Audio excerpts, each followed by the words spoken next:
So this is really inspired by my FaceTime I had with my mom yesterday while she was at the airport trying to head to New York. She does not travel a lot, and she was saying some really hilarious things to me that made me laugh a lot, but also made me realize that there's a lot of things that people just don't know if you don't travel a ton. So I decided to create a little video to kind of explain these things to you.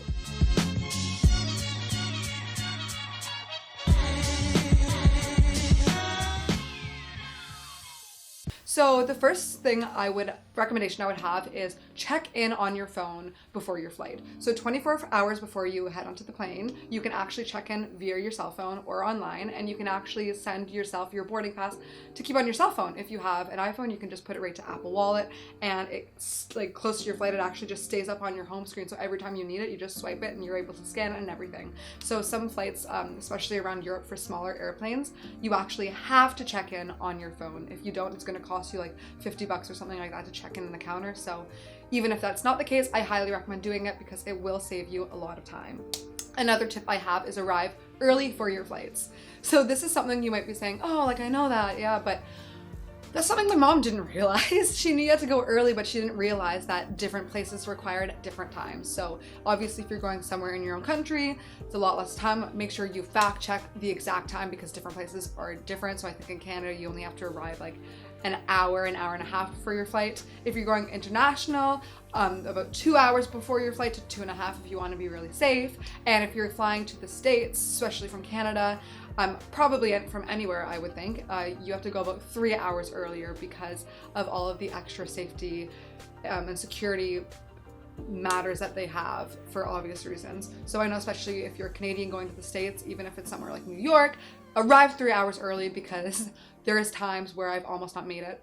My sister actually was got to a flight like 3 hours before, and the line was so long she knew she was gonna miss it, so she kept trying to like sneak up in line, and she got caught by security twice, and they told her that they were gonna kick her out the airport if she got caught again. So she changed her outfit, like changed her hair, and ran all the way to the front of the line to make her flight. So you don't want to find yourself in that situation. So just get there early, sit down, relax, charge your phone, have a drink. There's nothing wrong with being early.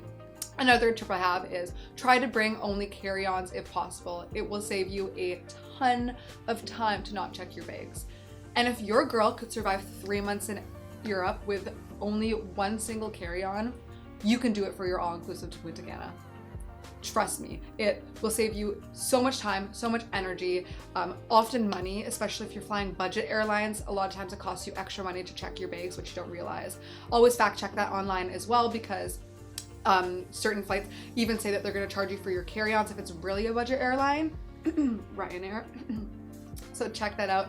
I've had a couple flights that told me they were going to charge me for my carry-on, and I honestly didn't pay for it, and then I've just got on and been fine. But I also know stories from people who didn't do that, try to just get on and end up having to pay an extra like $50-$60 just because they didn't pay online. So yeah, when you check your bags, also make sure that you only have liquids under 100 milliliters, because if they're over 100 milliliters, your bag will get pulled to the side and you're going to be waiting extra time, and they'll have to rip through it and you'll have to repack it. Also put all of your liquids together in a clear plastic bag, very easily accessible, so you can just pull it out and put it separate on your tray before it goes through the scanner. Honestly, for the first couple months in Europe, I didn't separate my liquids, and often I was fine, but for the times that they actually pulled my bag aside were obviously the times I was running late for my flights. So just be safe, just separate your liquids. It's easier for everybody. Along the same lines of those liquids is when you have a water bottle, make sure to empty it out before you go through the scanners.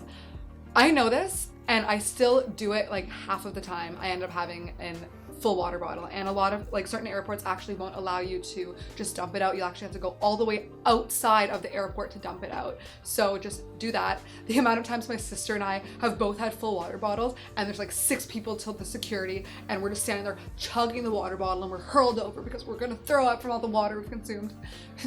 Don't find yourself in that situation. It's good to be hydrated, not good to make your stomach explode with overhydration. So make sure you're careful about that. Also, no aerosol cans. So like hairspray, dry shampoo, spray paint. I don't know what you do, what type of person you are, no judgment. Just don't bring it in your carry-ons, because again, your bag will be pulled over. Same with, make sure you separate your laptop from your bag and your electronics. Some airports will also make you take off your shoes. So don't wear shoes that are too complicated to do up. I always just wear like some sort of slip-ons in the airport. It's also nice to have slip-ons when you're on the plane so you can kind of take off your shoes and get comfy. Also, if you're flying a budget airline, a lot of times they don't provide you with blankets. For example, AirAsia, my sister and I almost froze to death because they pump up the AC, absolutely blast it, and they cost you a lot of extra money to buy, like $10 to buy like this really horrible quality thin blanket. So just be careful with that. The last kind of tip I have is especially if you're arriving very early or very late to your location, make sure you check their public transit. Unless you're willing to pay for a taxi, which is usually always very expensive from the airport, check their public transit. A lot of places will have some sort of access to public transit late at night, early in the morning, but I've also found myself in a couple situations where that wasn't the case, and I ended up spending like $30, $40 on a taxi to go somewhere very close by just because I didn't check and I didn't make like previous plans. There's often for cheaper than that, if you do arrive somewhere past the point of public transit, you can hire some sort of car, you can organize that with your airport, your hotel ahead of time. But just, check it out, because what's the point of spending all this extra money if you don't have to? So those are a couple of my biggest tips and tricks for the rookie traveler. And so I hope you picked up a note or two. I will write it all in the description below just so you can kind of like copy and paste that, add it to your notes if you need to.